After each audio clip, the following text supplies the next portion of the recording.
Andhra Pradesh municipal workers సమ్మె notice municipal కమిషనర్కు అందజేశామని ఏపీ మున్సిపల్ వర్కర్స్ యూనియన్ నేతలు తెలిపారు. కడప నగర మున్సిపల్ కార్పొరేషన్ కమిషనర్కు వినతి పత్రం అందించారు. అనంతరం వారు మాట్లాడుతూ ఈ రాష్ట్ర ప్రభుత్వం మున్సిపల్ కార్మికులు దీర్ఘకాలిక సమస్యలు పరిష్కారం చేయడంలో మాట తప్పడంతోనే సమ్మెకు దిగాల్సి వచ్చిందన్నారు. కార్మికులకు సంబంధించిన పీఆర్సీ అమలు చేయడంలో విఫలమైందన్నారు. సౌకర్యాలు కల్పించలేదన్నారు. రాష్ట్ర వ్యాప్తంగా ఏపీ మున్సిపల్ వర్కర్స్ యూనియన్ ఆధ్వర్యంలో సమ్మె నోటీసులను అందజేస్తూ ఉన్నాం. మున్సిపల్ కార్మికుల సమస్యలపైన దీర్ఘకాలిక సమస్యలైనటువంటి వాటిపైన ఈ రాష్ట్ర ప్రభుత్వం 16 నెలలుగా ఎటువంటి చలనం లేకుండా ఉన్నటువంటి పరిస్థితి. పైపెచ్చి ఇవాళ ఇవ్వాల్సినటువంటి ప్రకటించాల్సినటువంటి పీఆర్సీకి సంబంధించినటువంటి అంశాలలో కూడా ప్రజలకు ఏ మేరకు సౌకర్యాలు పెంచాలి, లేకపోతే ఇంకా వాళ్ళకి ఇవ్వాల్సినటువంటి సంక్షేమ పథకాలు పెంచాలి. కాబట్టి మేము ఇవాళ మీకు పీఆర్సీని కానీ 30% ఐఆర్ కానీ ఇవ్వమని చెప్పేసి నారా లోకేష్ గారు మంత్రి గారు చెప్తా ఉన్నారు. దీన్ని మేము తీవ్రంగా ఖండిస్తూ ఉన్నాం.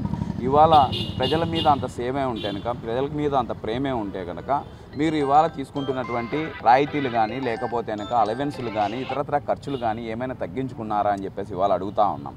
16 నెలలుగా ప్రజాధనాన్ని అంతా దుర్వినియోగం చేస్తా, లేదా సెంట్రల్ నుంచి తెచ్చినటువంటివి, లేదా బ్యాంకుల నుంచి తెచ్చినటువంటి సొమ్మునంతా కూడా తనఖా పెట్టినటువంటి బాండ్ల సొమ్ములన్నిటి కూడా ఇవాళ యథేచ్ఛగా పథకాలకు పర్యటనలకు తిరుగుతూ ఉన్నారు. ఉద్యోగులు నిరంతరము ప్రభుత్వం నిర్ణయించినటువంటి నిర్ణయాలను కిందికి అమలు చేసేటువంటి వారధులు, సారథులు కూడా అటువంటి వాళ్ళకు సంబంధించినటువంటి వేతనాల పెంపుకు సంబంధించినటువంటి కానీ, మధ్యంతర భృతి చెల్లింపులలో కానీ ఇంతటి తీవ్ర నిర్లక్ష్యంగా వ్యవహరించడం అనేటువంటి సరైంది కాదు. దీనికోసం కాదు ఉద్యోగులంతా మార్పు చేసింది ఈ ప్రభుత్వానికి, ఆ అధికారాన్ని అందజేసింది. కాబట్టి ఇవాళ సమ్మెలోకి వెళ్తా ఉన్నాం నవంబర్ 3వ తారీఖు నుంచి. అలాగే 2 సంవత్సరాలుగా రిటైర్డ్ అయిన కార్మికులు, లేదా పారిశుద్ధ్య కావచ్చు, ఇంజనీరింగ్ కావచ్చు, చనిపోయినటువంటి కార్మికుల స్థానంలో రిక్రూట్మెంట్స్ అనేటువంటివి లేవు. 2011 నుంచి ఇవాళ 2015 వరకు, అంటే దాదాపు 14 సంవత్సరాలుగా జనాభా అనేటువంటిది విపరీతంగా పెరిగిపోయినటువంటి పరిస్థితి. ప్రాంతాల అభివృద్ధి కూడా, విస్తీర్ణాలు కూడా పెరిగిపోయాయి. కానీ నూతన రిక్రూట్మెంట్స్ అనేటువంటివి లేకపోతే కనుక ఉన్న పారిశుద్ధ్య కార్మికులు ఏ మేరకు పని విభజన చేసుకొని ఇవాళ ప్రజారోగ్యాన్ని కాపాడతారని చెప్పేసి ఇవాళ ప్రశ్నిస్తూ ఉన్నాం. అయినప్పటికీ కార్మికులు తమ ప్రాణాలు ఒడ్డి ఇవాళ ప్రాణాంతకమైనటువంటి వ్యాధులను సైతం కూడా ఎదురొడ్డి నిలబడి పనిచేస్తూ ఉంటే, కరోనా సమయంలో కావచ్చు, విజయవాడలో మొన్న వచ్చినటువంటి ఫ్లడ్స్ కావచ్చు, ఇవాళ ముఖ్యమంత్రి గారే కాదు, రేపు ప్రధాని గారు 15వ తారీఖు శ్రీశైలం వస్తుంటే రాష్ట్రంలో ఉన్నటువంటి ప్రధానంగా రాయలసీమ జిల్లాల నుంచి ఉన్నటువంటి కమిషనర్లు, మున్సిపల్ వర్కర్లను ప్రతి కార్పొరేషన్కు, మున్సిపాలిటీకి 100 చొప్పున మళ్ళిస్తూ ఉన్నారు. మరి ఆయన పర్యటన కోసం 3 రోజులు ముందస్తుగానే ఇక్కడ నుంచి కార్మికులు మళ్లించేటువంటి వాళ్ళు ఇక్కడ ఇవాళ వర్షాభావ పరిస్థితులు ప్రధానంగా ఉన్నాయి రాష్ట్రంలో.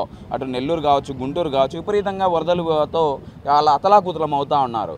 అనారోగ్యాల పరిస్థితి, రోగాల సీజన్ ఒకవైపు ఉంటే కార్మికులు ఎట్లా మళ్ళిస్తారు? అంటే మీకు కార్మికుల కొరత ఉంది అనేటువంటి పరిస్థితి తెలుసు. నిన్న అది విజయవాడలో వచ్చినటువంటి ఫ్లడ్స్ కావచ్చు, గోదావరి ఫ్లడ్స్ కావచ్చు, కర్నూలు ఫ్లడ్స్ కావచ్చు, ఇవాళ మంత్రుల పర్యటనలకు కూడా తెలుసు. కూడా శ్రమ దోపిడీ అనేటువంటి నిరంతరం చేస్తూ ఉన్నారు. గత ప్రభుత్వంలో పోరాడి, ఆనాటి ప్రభుత్వంలో జాయింట్ యాక్షన్ కమిటీగా కావచ్చు, లేదా విడివిడిగా ఉద్యమాలు చేసి సమ్మెలు చేసి 9 మంది ఐఏఎస్లతో కమిటీలు వేయించుకొని వర్క్ ఆఫ్ నేచర్ బట్టి వాళ్ళకి వేతనాలు చెల్లించండి. కంప్యూటర్ ఆపరేటర్కు, అతను టెక్నికల్గా ఉన్నటువంటి ఉద్యోగులకు, కార్మికులకు సంబంధించినటువంటి వాటిలలో ఇంకా నాన్ పిహెచ్ పేరుతో 15,000 జీతాలు ఇస్తూ ఉన్నారు. సంక్షేమ పథకాలు ఇవ్వట్ల, వాళ్ళకి ఇవ్వాల్సినటువంటి 24,000 రూపాయలు కానీ, లేదా 24,500 రూపాయల వేతనాలు కానీ ఇవన్నీ కోతపడిపోయి పెరిగిన ధరలకు అనుగుణంగా జీవనం అనేటువంటి కష్టతరంగా మారింది అనేటువంటి దాంతో సమ్మెను ఒకవైపు చేపట్టి వాళ్ళ ఐఏఎస్లతో కమిటీ వేస్తే 16 నెలలుగా అసలు ఊసేయలేదు. ప్రకటన చేసేసారు మంత్రి. ఎక్కడో తిరుపతిలో ముఖ్యమంత్రి గారి పర్యటన నుంచి వీళ్ళకు 18,500 వీళ్ళకి ఇస్తాం, 24,500 వీళ్ళకి ఇస్తామని చెప్పేసి ప్రకటన చేసేసారు.